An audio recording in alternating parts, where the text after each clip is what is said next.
Hi, everyone, and thank you for watching our presentation. We're excited to share our final sociology project titled PLNU Research. I'm Katie. I'm Dominique. I'm Cruz. I'm Estevan. I'm Landon. And I'm Gael.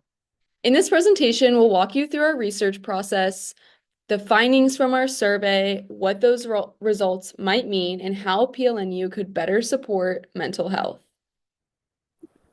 Our research was centered around the question, what are most common sources for stress among PLNU students, and how do they cope with that stress? We chose this topic because nearly all of us have felt overwhelmed or stressed at some point during college, and we wanted to know whether others were having the same experience and how they dealt with it. We also wanted to explore if coping strategies differ depending on what kinds of stress students are facing and whether those strategies are actually working for them. Understanding these patterns could help the university improve how it supports students. To gather our data, we used a Google Form survey that we shared with students through email, word of mouth, and class group chat. We received 43 responses.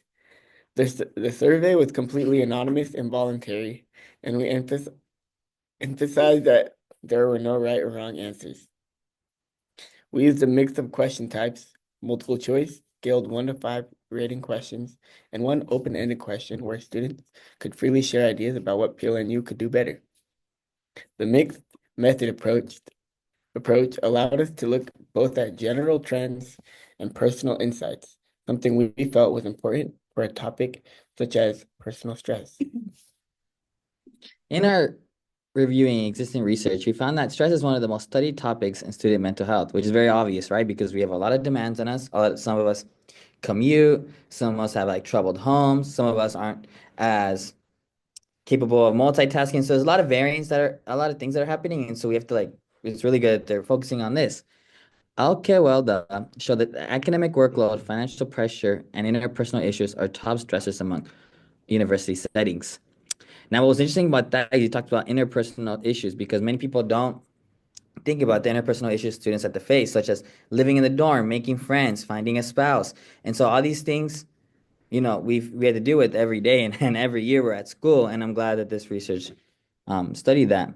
Gallagher explored how students respond to that stress, either by withdrawing or reaching out. This helped us recognize that coping strategies are often socially influenced.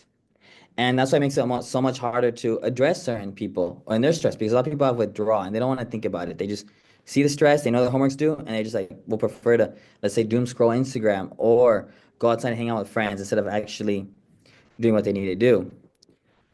Limonero focused on self-efficacy and showed that belief in one's ability to manage stress can predict mental wellness. But none of these studies focused on students in faith-based institutions like PLNU. We felt that this was a gap worth exploring, since our school's spiritual culture might shape how students manage mental health challenges, especially having it as a good crutch and a good thing to put our hope upon in during these troubled times. And then before collecting data, we made sure our study met the ethical standards outlined in Chapter 2 of our course. Participation in our survey was entirely voluntarily, meaning students chose whether or not they wanted to take part. At any point during the survey, they could skip questions that they didn't feel comfortable answering. There was no pressure to respond, and they were free to stop at any time. We also made sure the survey was anonymous. This means we didn't ask for names, student numbers, or any other personal data that could identify them. As a result, no one's answer can be traced back to them. Before beginning the survey, students were clearly informed about their rights, including the right to withdraw at any time without any consequence. We also ensured that participating in the survey would not cause any harm or put them at any risk in any way. Our goal was to create a safe and respectful environment where students felt comfortable sharing their honest thoughts and experiences.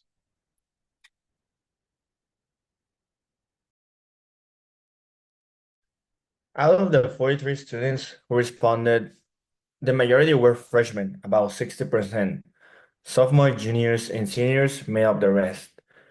Roughly 3/4 of students live on campus, while the rest were commuters. What stood out to us is that half of the commuting students drove more than 20 miles to campus. This is important Because long commutes can increase time pressure and reduce access to on-campus wellness resources, which could impact how those students experience and manage stress. When we asked students to rate their overall stress levels during a typical week, most responses were in the moderate to high range. The most common coping strategy was talking with friends or family, reported by 42% of the students, as you can see in our polls and our charts here. Exercise was next at about 21%.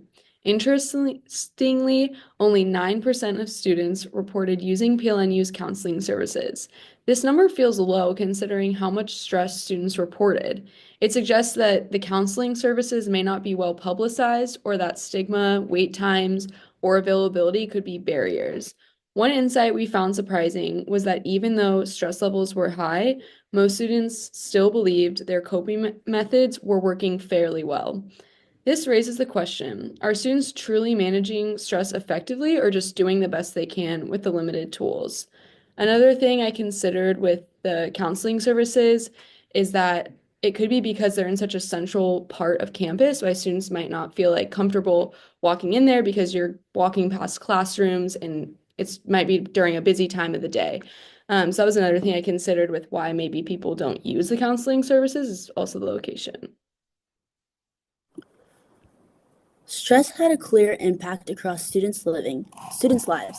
About 75% said it significantly affected their academics, things like studying, concentration, and test performance. Nearly half also said it strongly impacted their personal life, including relationships, sleep, and mental health. When we asked students what they wish PLNU offered to support mental health, their responses were honest and detailed. Some students expressed a desire for more practical support. One wrote, "More holidays, I need a break for real." Another said, "The attendance policy is harsh. I got sick and missed classes, and it still hurt my grade." That just adds even more stress.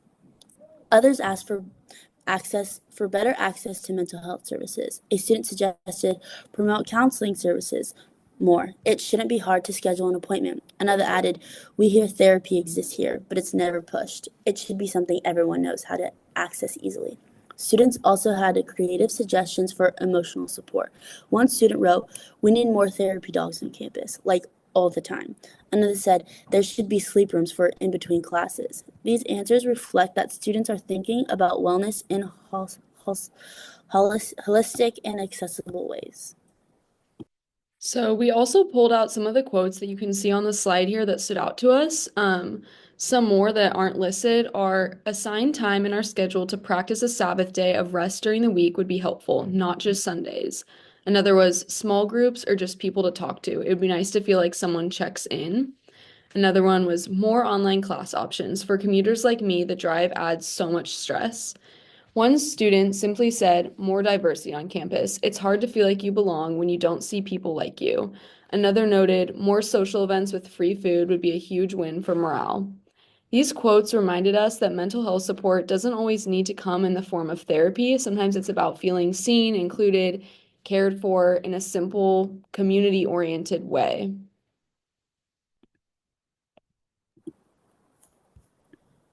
Our findings suggest that stress at PLNU is widespread and mostly driven by academics and social pressure. Students are relying on informal coping, like friends and family, far more than formal counseling. And although PLNU is a Christian university, only a minority mention faith as a coping strategy. This might reflect a missed opportunity for spiritual resources to be more integrated with mental health support. The takeaway here is that students' needs are varied and evolving, and our university may need to adapt its wellness offering accordingly. To conclude, PLNU students are experiencing stress in multiple areas of life.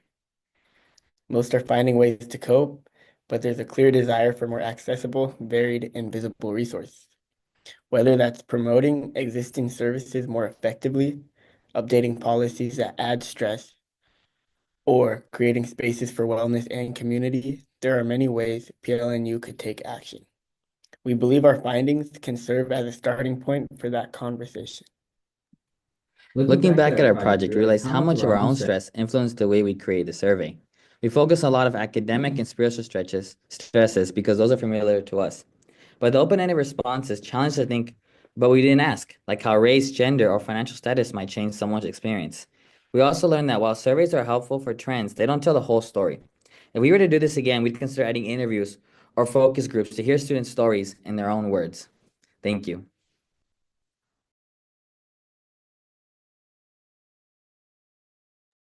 Thank Thank you. Thank you.